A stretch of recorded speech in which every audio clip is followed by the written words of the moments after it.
अलीगढ़ में कितनी भयानक घटना हुई वो तुम्हें दिखाई नहीं दी क्या अखिलेश यादव?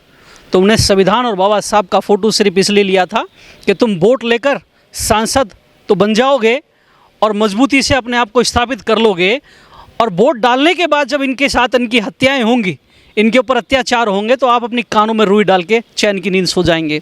मिस्टर राहुल गांधी, क्या अब तुम्हें दिखाई नहीं दे रहा कि भारत का संविधान और भारत के संविधान को मानने वाले संविधान के रक्षक दलित और मुस्लिम इस समय मुसीबत में हैं, उनके ऊपर अत्याचार हो रहे हैं, एट्रोसिटी बढ़ रही हैं? क्या प्रियंका गांधी तुम्हें दिखाई नहीं देता?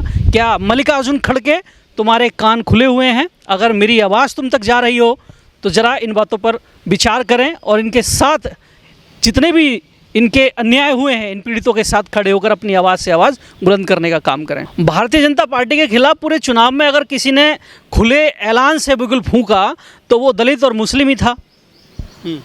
और उसके बाद मैं कहूँ कि चुनाव ख़त्म होने के बाद जिस तरीके से दलित युवाओं को या मुस्लिम युवाओं को टारगेट किया जा रहा है, ये तो एकमात्र सिर्फ इंडिया गठबंधन के कारण हो रहा है। अगर वो दलित और मुस्लिम अपनी अपनी वोटों की जगह पर अपने नेताओं के दरमियान टिके रहते, जमे रहते, तो शायद इनका इतना शोषण ना होता।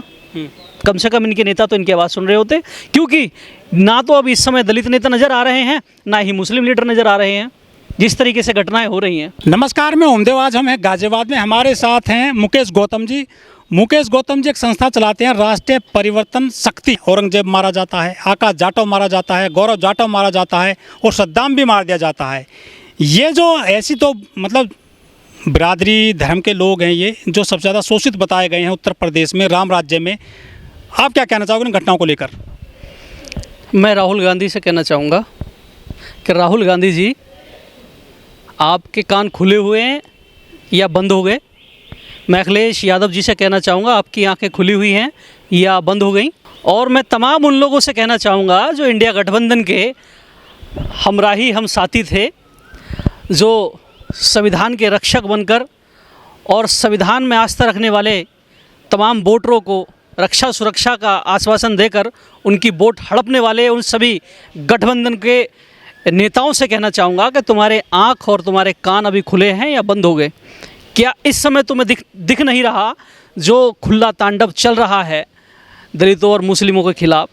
जो जेल के अंदर भी दलित सुरक्षित नहीं है, उन्हें जेल के अंदर भी मारा जा रहा है। उत्तर प्रदेश में स्पेशली दलित और मुसलमानों की फुटबॉल बनाए जा रहे हैं। बहुत सारे कई और धर्मों के लोग रहते हैं उत्तर प्रदेश में, बड़ी जनसंख्या है, बड़ा प्रदेश है।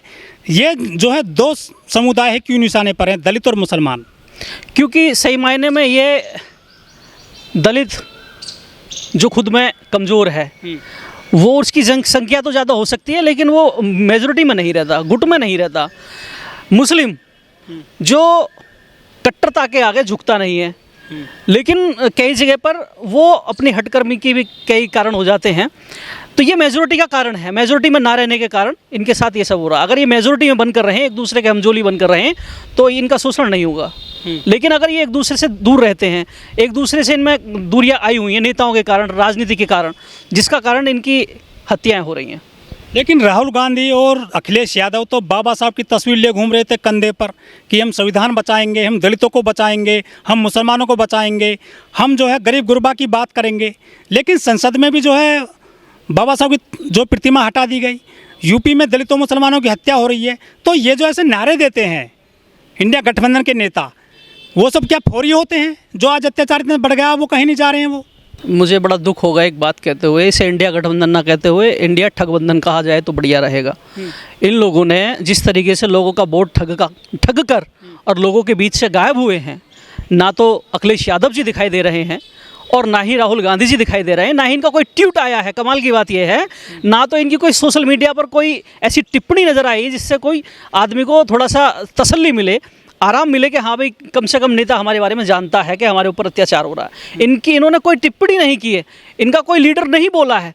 राष्ट्रीय अध्यक्ष मल्लिकार्जुन खड़गे साहब जो पूरे चुनाव से पहले और चुनाव तक दलित दलित चिल्लाते रहे, मुस्लिम मुस्लिम चिल्लाते रहे, भारत की एकता की बात करते रहे, अखंडता की बात करते रहे, लेकिन उस एकता अखंडता में जो दला जा रहा है, जिसका शोषण किया जा रहा है, जिसकी हत्याएं की जा रही हैं, उस पर कोई बोलने को तैयार नहीं है। ये बड़े विडंबना है, बड़े दुख का विषय है। ये अपने आप में सोचना पड़ेगा, इनके बारे में सोचना पड़ेगा कि क्या आप इसी तरीके से इनके बहकावे में बाबा साहब की तस्वीर इन्होंने आगे कर दी, चुनाव के समय संविधान आगे कर दिया वोट लेने के लिए, तो क्या हम सिर्फ बाबा साहब के फ़ोटो को देखकर या संविधान की प्रति को देखकर वोट डालते रहें और अपना शोषण कराते रहें? जब लखनऊ में किसी तिवारी की हत्या होती है पुलिस की गोली से, तो उसको 1 करोड़ रुपए दिए जाते हैं, एक सरकारी नौकरी दी जाती है उसकी विधवा को। लेकिन उत्तर प्रदेश में आकाश जाटव मारा जाता है पुलिस कस्टडी में, तो उसको केवल 5 लाख रुपए दिए जाते हैं सरकार की तरफ से।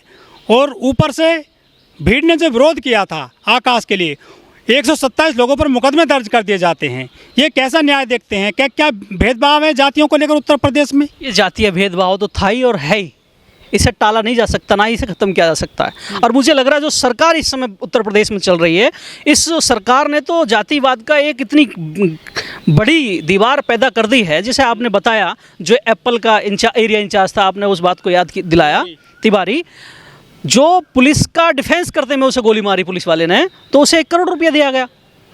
और अगर हमारे युवाओं को कस्टडी में मारा जाता है, दलितों को कस्टडी में मार देती है पुलिस, उनकी हत्या कर देती है, उसके बावजूद ही 5 लाख रुपए दिए जाते हैं। अगर उनके पक्ष में धरना प्रदर्शन होते हैं, रैलियां निकलती हैं, तो 157 लोगों पर मुचल के पाबंद कर दिए जाते हैं, मुकदमे लिख दिए जाते हैं।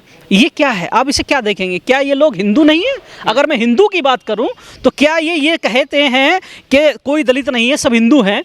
तो क्या आप अगर जब हिंदू हिंदू एक समान हैं, तो तिवारी को 1 करोड़ क्यों और एक दलित को 5 लाख क्यों? जब आप दलित को हिंदू मानते हो तो उसको भी 1 करोड़ रुपया सहानुभूति का दीजिए और उसके परिवार को भी एक सरकारी नौकरी दीजिए। मगर ये नहीं देंगे, क्योंकि इन्हें पता है, ये जानते हैं, ये जानबूझकर बरगलाते हैं। तो आप चैनल पर देखते हैं, जब आज तक का चैनल, एबीपी का न्यूज़ चैनल और ये दुनिया भर के जो चैनल चल रहे हैं, उन पर क्या ट्रेड बनता है? दलितों में और हिंदुओं में हुआ झगड़ा।